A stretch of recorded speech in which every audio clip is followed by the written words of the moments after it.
Ah, ya, saya meminjam ini dari CSA ya, dari punyanya Pak Hans Kui ya. Pak Hans Kui ini salah satu apa ya? Saya penggemarnya beliau, penggemarnya beliau. Jadi saya dapatkan dari di analisis ekuitas ya. Dia direktur ekuator Suarma. Nah, pokoknya dia ini aja lah, apa namanya, praktisi ya, praktisi plus akademisi juga ya. Nah, dia analis ya, salah satu analis dan sering diundang ke Kementerian Keuangan. Ini yang mengisi diklat valuasi saham, saham BUMN ya. Saham BUMN Dwi Warna, iya, apa itu ntar aja. Nah, pertama saya karena bahannya bagus, jadi ini relate juga dengan penjelasan kita ya. Oke, nah pada dasarnya ini saya perlu jengkelet Pak Ardana, silakan. Nah, di sini ini analisis fundamental ya. Jadi pada dasarnya dalam analisis ekuitas itu ada dua ya, ada fundamental dan technical analysis. Fundamental analysis itu ALK yang kita pelajari. Technical analysis ini dengan menggunakan chart ya, dengan menggunakan grafik. Ya. Nah, saya biasanya ada dua ini yang saya pakai, dia untuk analisis tren ya, analisis tren. Ini yang kita biasa saya memakai MA ya, pakai MA 5, kemudian MA 9, MA 20 gitu ya. Nah, sama MA 90 gitu ya. Kemudian ada juga MACD ya, moving average MA itu ya. Nah, itu untuk melihat tren. Trennya sedang uptrend atau downtrend ya, atau apa namanya teh, sideways ya, sideways ya. Sideways itu seperti yang terjadi di BRIS, karena ini lagi sideways. Nah, kayak gitu. Nah, kalau lagi sideways itu justru kita jangan masuk ya. Itu teori dari technical analysis ya. Nah, kemudian yang kedua adalah analisis momentum. Momentum. Artinya apa? Ketika udah ada indikator saham tersebut bergerak naik ya, uptrend ya, maka berdasarkan toolsnya ini ya, MA, MACD, kemudian juga Bollinger Band, saya bisa pakai ini juga Bollinger Band. Terus juga saya biasa pakai apa namanya, Ichimoku gitu ya. Kemudian saya bisa biasa juga selain Bollinger Band, Ichimoku, apalagi ya, banyak banget sih. Fibonacci. Nah, ini yang sangat paling saya sukai, pakai Fibonacci ya. Nah, itu untuk menganalisis tren. Jadi trennya dilihat, kemudian sudah menyentuh akan uptrend atau tidak, kapan dia akan udah ketemu golden cross atau tidak gitu ya. Nah, ini semua indikator yang saya pakai ya, yang biasa saya pakai. Baru setelah itu kita lihat nih, oh ini udah ada kemungkinan akan naik gitu ya. Ini berkemungkinan. Nah, kita lihat kemungkinan itu kuat atau lemah atau gimana gitu dengan analisis momentumnya dari RSI ya, RSI sama ini kok jadi nyambung ke sini ya. Dari RSI sama si stokastik ya, stokastik. Ya, ini bisa untuk melihat RSI itu untuk melihat bagaimana si volatilitasnya gitu, volatilitas harganya. Ya, jadi kelihatan dari volumenya juga, volume naik, kemudian harga naik, dan sebagainya itu dari RSI bisa terlihat ya. Jadi momentumnya itu sedang, indikasinya semua sinyal udah menunjukkan dia sedang akan mau uptrend gitu ya. Dari Fibonacci dia sudah menyentuh titik atas gitu ya, dan kemungkinan akan menembus lagi ke atas, maka itu indikator kuat untuk uptrend gitu ya. Nah, udah menempuh Fibo yang atas, Fibo yang berapa, 50-an 8, saya agak lupa Fibo ya. Ya, intinya seperti itu, udah menyentuh indikator yang atas gitu, sehingga kemungkinan besar akan uptrend lagi sahamnya, naik. Nah, tapi kita lihat dulu momentumnya, kita lihat dari RSI sama stokastik ya. Nah, stokastik itu untuk melihat buntutnya ya, dalam jam-jam di hari tersebut kayak gimana tuh closing price-nya gitu ya. Nah, seperti itu. Oh, sorry, tiap hari ya, daily. Jadi closing price-nya kayak gimana tuh momentumnya. Nah, oh, lagi momentumnya naik apa, sama-sama kuat juga gitu ya, menunjukkan bahwa closing price-nya itu sangat bergerak ya, gila-gilaan gitu ya, kadang naik, kadang turun, kadang naik. Nah, itu tandanya itu akan uptrend gitu ya, itu akan uptrend. Artinya pasar udah mulai hangat lagi gitu.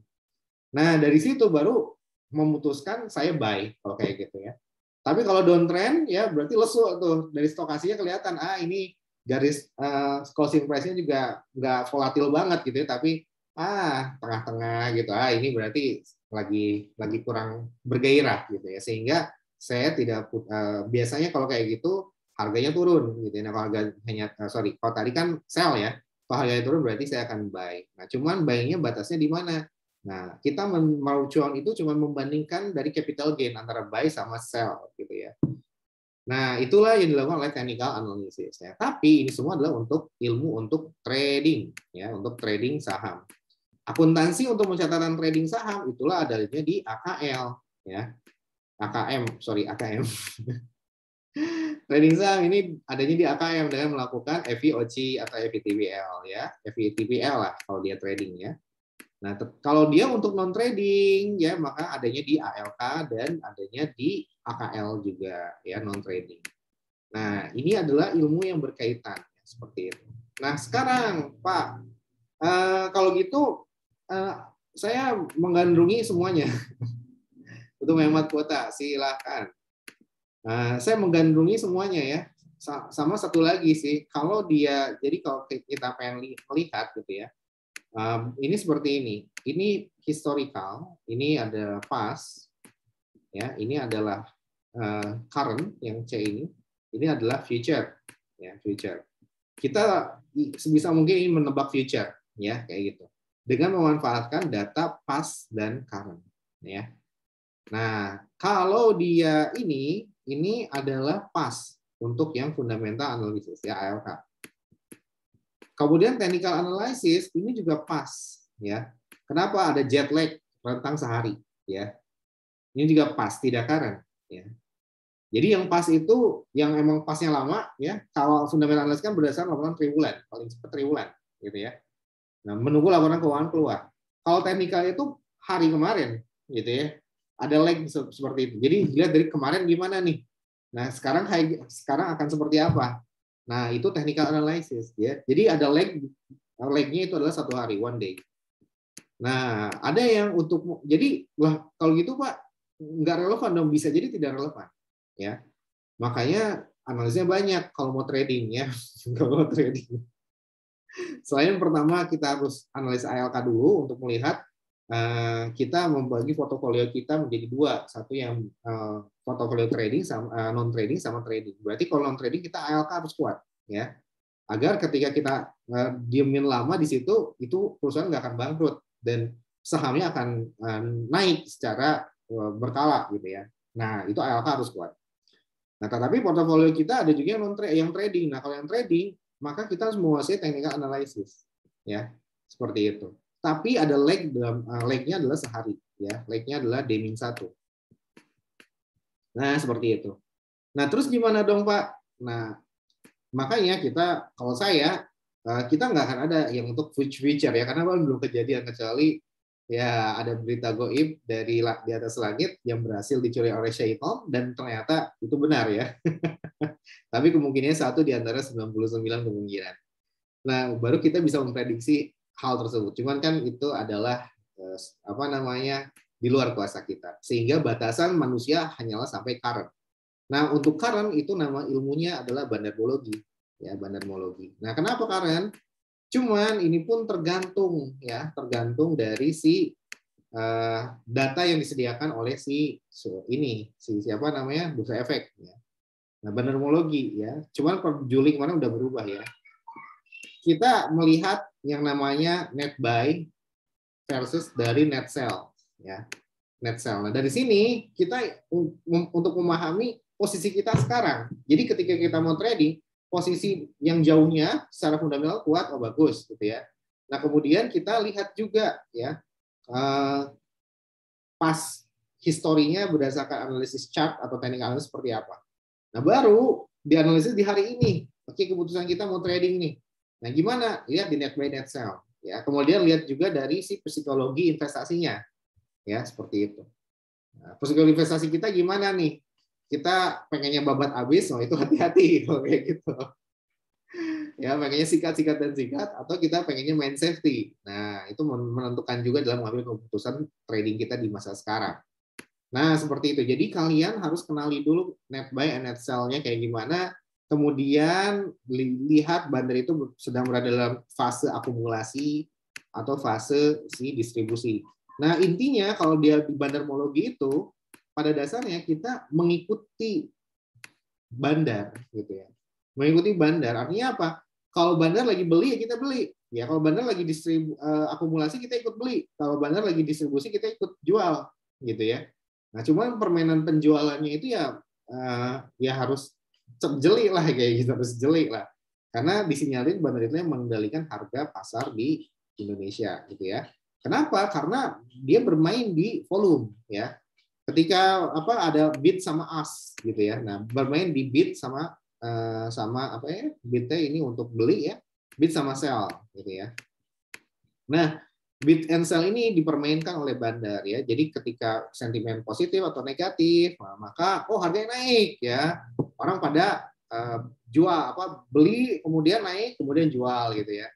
Nah, seperti itu. Nah, ilmunya untuk ilmu beli dan jual ini banyak banget dari bandarmologi ya. Cabangnya ada yang scalping ya, scalper. Artinya ketika dia dapat 1% aja udah langsung jual gitu. Udah langsung exit gitu ya. Jadi kayak si Bekti Sutisna, nah ini kayak gini. Gitu ya. Nah, kalau kayak si Belfinmologi gitu itu kayak gini ya, pakai scalping. Nah, kemudian ada beli pagi ya, beli sore, jual pagi, BSJP ya. Nah, kayak gitu. Jadi belinya itu di 10 menit sebelum penutupan ya. Ya, 10 menit atau berapa menit ya, saya lupa. 10 menit sebelum penutupan di jam 3. Kita kan jam 3 tutup. Nah, berarti 15 menit sih. Di 2.45 kita udah mulai masuk tuh. Mulai masuk untuk ngebidding. Nah, nanti harganya itu akan berbeda ya. Kita akan mendapatkan harga yang lebih murah. Seperti itu. Nah, jualnya besok. Kita udah mulai sell di posisi jam 9 pagi 15 menit sebelum bursa dibuka jam 9. Berarti jam 8.45 kita udah posisi sell gitu ya. Nah, itu kalau analisisnya uptrend ya. Nah, kayak gitu. Nanti kita dapat tuh jualnya, kita akan mendapatkan harga misalkan opening price-nya itu 900, ya kita akan mendapatkan harga di 910 ya. Gitu. Kenapa? Karena 15 menit itu volume yang terjadi di situ. Tapi kita harus jeli dalam analisis si chart-nya. Nah, itu BSJP. Nah, kemudian ada lagi dia swinger ya. Kok banyak banget ya, Pak ya? Pokoknya kalau untuk saham gue lah pokoknya. Nah, swinger ya. Nah, macam-macam. Itu semua adalah bandarmologi ya untuk posisi karat. Nah, oke. Kemudian Pak, apa kaitannya dengan ini Pak? Nah, yang ingin saya jelaskan adalah kita ingin ilmu basicnya dulu dari fundamental analysis ya. Ini kita skip ya. Dan di fundamental analysis inti utamanya itu ada analisis bisnis ya. Kemudian analisis ada yang tipikalnya top down gitu ya. Top down itu berarti dari ekonomi dulu ya, ekonomi. Kemudian ke analisis sektor atau industri, peers ya. Kemudian baru kita ke analisis perusahaan, firm ya, analisis strateginya. Nah, nanti output dari ini semua adalah SWOT ya. Nah, SWOT inilah yang nanti kita akan memperdalam lagi. Firm ini nggak berhenti sampai di situ. Kita akan memperdalam lagi dari SWOT ini untuk ke analisis selanjutnya yang disebut dengan analisis akuntansi. Iya, hilang. Maaf guys, kendala jaringan ya. Oke, lanjutkan ya. Pertama tadi ya berarti ya hapus lagi. Oke ya, saya buat lagi. Jadi intinya itu awal top down ya. Ini metode top down. Ini metode yang dilakukan oleh siapa namanya teh, si Palepu, Subramanian dan sebagainya. Teoretisnya kayak gini ya. Dari mulai ekonomi dulu ya, kemudian ke bisnis, ke sektor, ke industri, baru ke bisnis, baru ke firm ya, ke bisnis atau strateginya. Nah, ini semua nanti menghasilkan yang namanya SWOT ya. Nah, SWOT ini nanti sebagai modal bagi kita untuk memperdalam lebih dalam lagi. Jadi ini turunan dari analisis firm ya, yaitu ke analisis apa? Akuntansi ya. Jadi analisis akuntansi itu adalah untuk melihat fondasi bisnis dari si perusahaan tersebut. Untuk kita lebih memahami ya, bagaimana cara Bukalapak mendulang cuan dan bagaimana cara si Mayora memanipulasi laba. Nah, itu yang digunakan untuk analisis akuntansi. Jadi kita ingin memperdalam lagi analisis kita, ya. Nah, kalau metode yang saya gunakan, saya biasanya bottom up malah kebalik, ya, bottom up, ya. Bottom up-nya gimana? Bottom up-nya saya berawal dari strategi dulu, ya, dari firm dulu, ya. Baru nanti saya analisis ke industri, baru saya analisis ke ekonomi, ya, seperti itu. Nah, nanti ini semua saya gunakan untuk menganalisis akuntansi. Nah, itu ya. Nah, oke. Nah, sekarang bagaimana cara make sense-kan ini semua, ya? Pertama, nah ini ya, kita akan bahas yang bottom up dulu. Yang top down dulu ya. Jadi analisis ekonomi dan pasar modal industri dan perusahaan. Kemarin saya sudah jelaskan yang dua ini, ya, yang dua ini. Nah, kemudian nanti selanjutnya akan saya jelaskan yang ini ya. Kemarin saya lupa menjelaskan ini ya. Nah, hasilnya adalah SWOT tadi. SWOT-nya ini apa ya? Nah, plus nanti ditambahkan dengan analisis supply and demand ya. Supply and demand analysis. Nah, kenapa? Jadi nanti ini supply and demand ini supply-nya ini adalah COGS ya. Demand-nya ini adalah si revenue. Nah, nanti ini akan ya semuanya akan ujung-ujungnya masuk ke analisis akuntansi gitu ya. Nah, itu cara berpikirnya ya. Oke, nah sekarang bagaimana cara analisis ekonominya?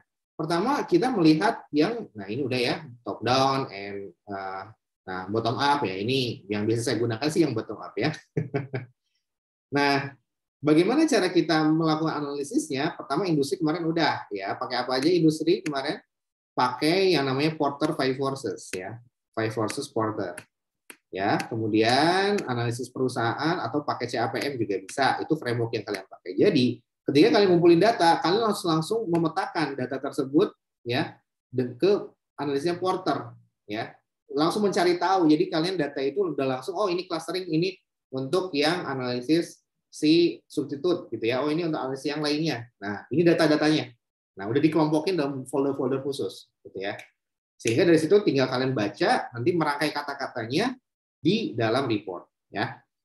Nah, yang ini kita melakukan Porter juga, tapi yang analisis strategi ya. Strateginya adalah apa? Yang cost sama revenue differentiations atau product differentiations ya, produk. Nah, kayak gini ya. Cost leadership sama revenue product differentiation. Pada dasarnya ini cost ini COG berkaitan dengan ya COGS dan kawan-kawan ya. Produk ini berkaitan dengan revenue ya. Nah, ini lebih jauh lagi ini adalah supply-nya, supply. Yang revenue ini adalah demand-nya. Jadi yang mempengaruhi COGS itu ya supply gitu ya. Kalau semakin ditekan biaya suppliernya maka COGS akan semakin rendah. Nah, kalau demand-nya semakin tinggi maka kita tinggal atur di volumenya. Kalau volumenya banyak gitu ya, ya maka nanti revenue pun akan naik gitu ya. Nah, ini berkaitan dengan demand ya. Nah, ini nanti harus dikaitkan seperti ini gitu ya. Nah, inilah analisis strategi. Nah, kemudian Pak, analisis makronya gimana Pak? Nah, analisis makro inilah untuk menunjang semuanya ini. Ada nggak pengaruhnya kalau indikator ekonominya naik gitu ya? Ini kan ada indikator ekonomi makro, ada PDB ya, ada inflasi ya, kemudian juga ada yang lainnya gitu ya. Tapi dua ini yang digunakan. Kalau PDB produk domestik bruto naik berarti yang jualan itu banyak gitu ya. Kita dalam lingkup Indonesia sedang orang itu banyak berjualan ya. Sehingga apa produk domestik bruto, revenue-nya orang-orang Indonesia itu naik gitu. Nah, ngaruh nggak ke si Bukalapak ya? Ngaruh nggak tuh? Ngaruh jawabannya. Kenapa? Karena Bukalapak berbasis ya mikro ya. Jadi apa? Kalau orang udah mulai daya belinya naik gitu ya, ya orang akan mencari Bukalapak gitu, akan mencari barang di Bukalapak gitu kan. Sehingga volume yang ada di penjualan yang ada di situ itu bisa banyak arusnya gitu ya. Bisa meningkat. Nah, itu yang harus kalian pahami. Jadi itu penting gitu ya. Nah, sedangkan inflasi ini consumer goods juga sama nih ya. Ini berkaitan banget dengan inflasi. Kenapa kalau inflasi naik harga barang semakin tinggi ya. Consumer goods gimana tuh dampaknya? Ya, otomatis revenue akan sedikit terhambat. Kenapa? Harga barang mahal, orang jadi daya belinya berkurang. Daya beli berkurang, orang nggak akan mencari lagi produk Mayora, gitu ya. Akan menahan diri untuk membeli produk Mayora, sehingga pertumbuhan revenue-nya menjadi terhambat. Nah, itu ada kaitannya. Seberapa besar dampak dari indikator ekonomi makro ini terhadap perusahaan kalian? Nah, itu yang kalian harus coba cari benang merahnya. Dan juga dipikirkan tuh ketika ada benang merahnya apa buktinya. gitu ya. Nah, oke ya. Nah, sekarang gimana cara melakukan analisis makronya? Ya ini ya, pertama kalian harus lihat dulu ya. Nah, ini kaitannya juga nanti analisis makro itu dengan BI rate ya. Jadi ada 8 indikator ekonomi makro. Ya, nanti kalian petakan tuh. Oh, ternyata PDB kaitannya dengan revenue. Inflasi kaitannya dengan harga barang dan revenue juga. COGS dan revenue juga. Oh, ternyata nanti si apa namanya BI rate gitu, suku bunga BI. Oh, itu kalau naik bahaya. Kenapa? Berarti WACC kalian nanti akan berpengaruh. Ya, cost of capital kalian akan meningkat, gitu ya. Cost of capital ada dua, cost of debt sama cost of equity. Kalau BI rate naik, berarti cost of debt-nya juga akan naik, gitu ya. Dampaknya gimana? Ke valuations, ya. Karena kan WACC itu adalah I ya. Nah, I-nya gitu ya. Nah, I-nya akan naik ya. Kalau I-nya naik berarti gimana? Ya berarti nanti valuation kita akan turun ya. Nah, itu gimana tuh dampak dari BI rate ya. Nah, kayak gitu. Jadi seperti itu. Jadi pasar modal apa yang terjadi perekonomian makro ya. Fluktuasi pasar modal terkaitan dengan perubahan yang terjadi pada berbagai variabel ekonomi makro ya. Nah, variabel ekonomi makro ini kalian bisa searching ya di internet banyak. Ada kalau di Indonesia menggunakan 8 indikator kalau saya tidak salah ingat. PDB ya, kemudian juga BI rate gitu ya, inflasi. Nah, ini baru 3 ya. Nanti kalian cari tahu lagi apa aja selain ini. Ya, nah, kemudian kamu cari benang merah di antara kesemuanya itu ya. Nah, di sini 7 deh, baru 7 ya. Di sini ya. Nah, ini adalah variabel ekonomi makro yang biasa kita gunakan ya. Pertumbuhan ekonomi ya, sebetulnya pertumbuhan ekonomi itu ada yang dalam bentuk persentase dan ada yang dalam bentuk PDB ya, bisa 2. Jadi sebetulnya dipecah 2 tuh berarti 8 kan? Benar 8. Nah, oke, kemudian inflasi, tingkat bunga, kurs, nah nilai tukar, nah defisit anggaran ya, investasi swasta, neraca perdagangan. Nah, ini ya. Tapi biasanya yang relate erat itu yang ini nih ya. Yang ini. Nah, sama defisit surplus anggaran. Kenapa ini berkaitan dengan pajak? Ya. Oke, saya jelasin satu-satu. Pertumbuhan ekonomi PDB ini berkaitan dengan revenue, ya. Revenue-nya. Jadi berkaitan dengan demand, ya. Oke, kebalik, sorry ya. Ini berkaitan dengan si demand-nya. Ketika ekonominya tumbuh, maka demand dari orang untuk menggunakan aplikasi Bukalapak gitu ya, atau untuk bertransaksi di Bukalapak tinggi. Artinya apa? Perputaran uang di situ semakin banyak. Bukalapak dapat duit dari situ selain sewa tema si merchant-nya itu bayar ya komisi ke Bukalapak karena udah ikut numpang di situ gitu ya, mempromosikan barang-barangnya di situ gitu ya, menjual barang-barangnya di situ. Ya, plus juga nanti ada bagi hasil dan sebagainya. Artinya apa? Artinya kalau ekonomi tumbuh, orang akan mulai daya beli naik ya. Sehingga apa? Kalau daya beli naik, maka kemungkinan revenue Bukalapak sama revenue Mayora juga naik gitu ya. Nah, sekarang inflasi. Kalian cek juga bagaimana inflasi di kita selama 3 kuartal berturut-turut ya. Ingat, tahun 2020 kita masuk ke dalam jurang resesi. Nah, kenapa? Ditandainya dengan pertumbuhan ekonomi yang ini masuk ekonomi ya. Ya, masih pertumbuhan ekonomi yang negatif ya. Nah, kalau sekarang gimana, positif atau enggak ya? Negatif 3 bulan berturut-turut, 3 kuartal berturut-turut ya. Nah, maka kita dikategorikan sebagai resesi. Sekarang kita keluar nggak dari resesi? Ya, kalian lihat juga. Nah, gitu. Kalau udah positif, nah berarti kita sudah mulai tumbuh tuh. Berarti berpengaruh terhadap demand dari Bukalapak. Nah, kalau inflasi ini harga barang-barang ya naik atau enggak? Kalau harga barang-barang naik berarti nanti. Oke, nah kalau inflasi tadi ya, kalau inflasi tinggi berarti harga barang-barang akan naik ya.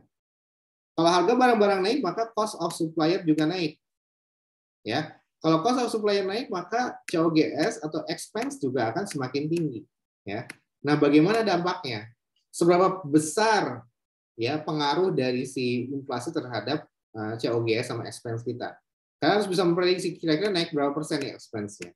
Namanya juga prediksi ya, tidak perlu tepat ya, tapi kalian reasoning harus kuat. Jangan kalian nanti cost-nya naik 100%, woi ngaco. Wong inflasinya aja cuma 3%, kok bisa cost-nya naik 100% gitu. Nah, kalian harus reasonable juga lah gitu dalam menaikkan si cost-nya ini. Nah, gitu ya. Nah, jadi itu kaitannya. Ya, nah.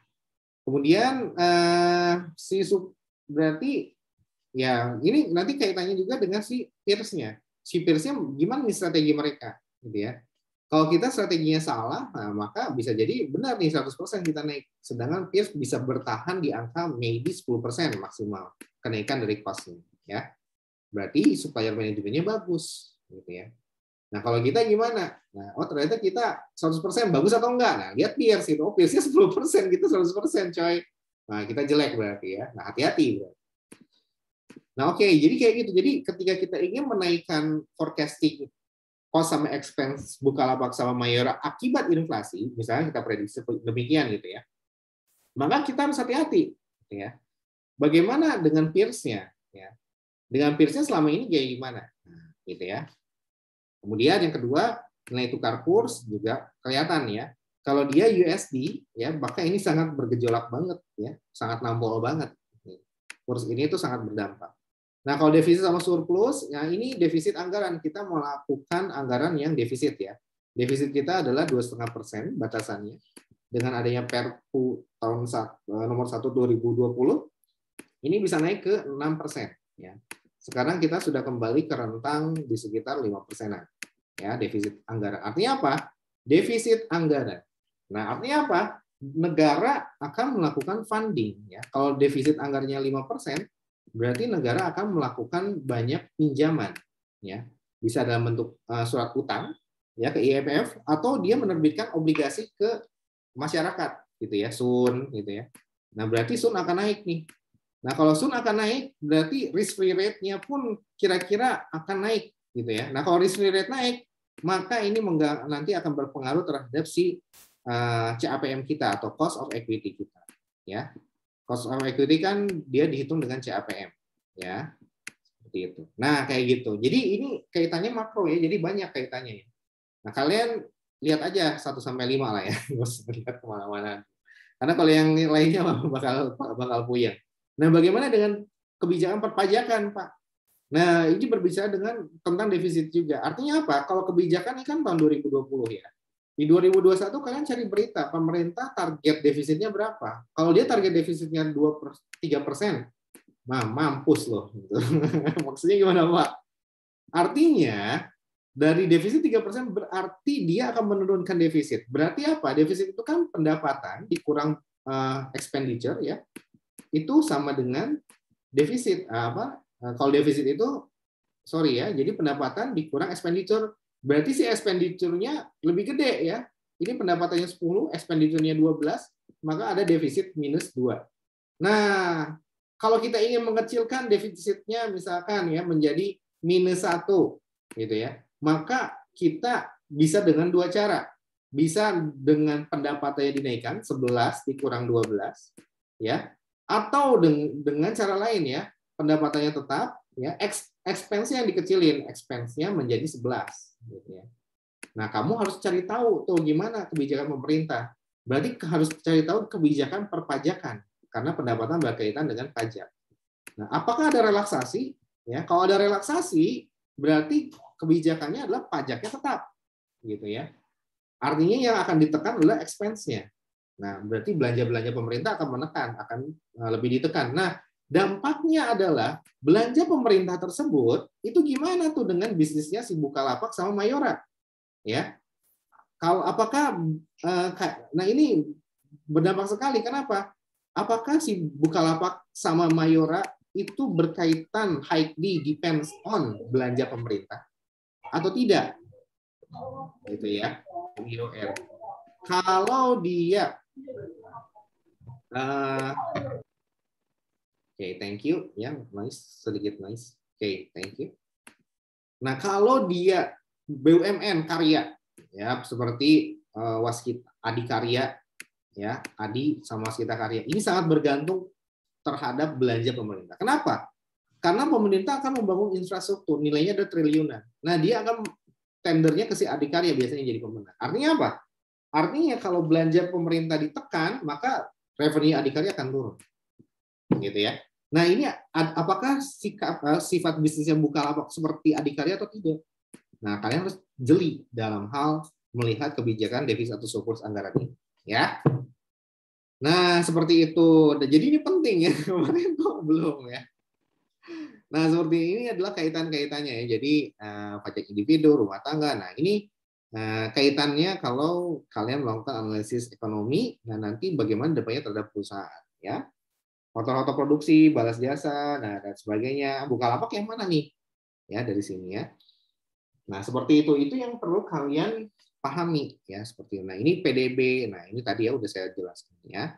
Inflasi, nah kemudian juga anggaran defisit tadi udah saya jelaskan ya. Nah, secara singkat lah.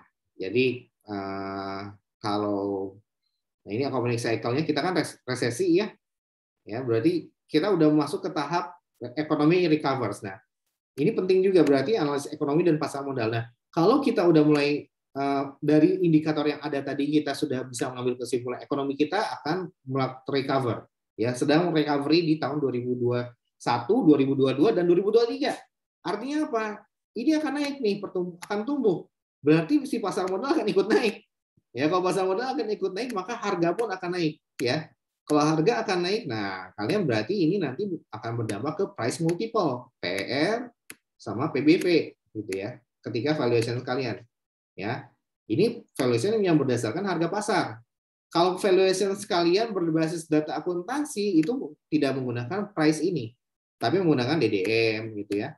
Nah, menggunakan dividend discount model gitu ya, atau menggunakan free cash flow model gitu ya, atau menggunakan si residual income model RIN ya, atau menggunakan abnormal earnings model AM ya, dan sebagainya. Nah, ini nanti akan terlihat dari si ekonominya gitu ya. Karena kenapa? Ini semua berbasis data akuntansi, berbasis revenue sama cost ya, sama expense ya. Artinya apa? Artinya kalian yang tadi sudah saya jelaskan ya, dampaknya bisa kemana. Nah, seperti itu ya guys. Jadinya panjang ya. Oke. Itu adalah analisis industrinya. Dari situ barulah kita bundling ya, bikin SWOT-nya, dibanding dengan analisis bisnis, analisis industri ya. Baru kita bundling dengan analisis yang namanya analisis si akuntansinya ya.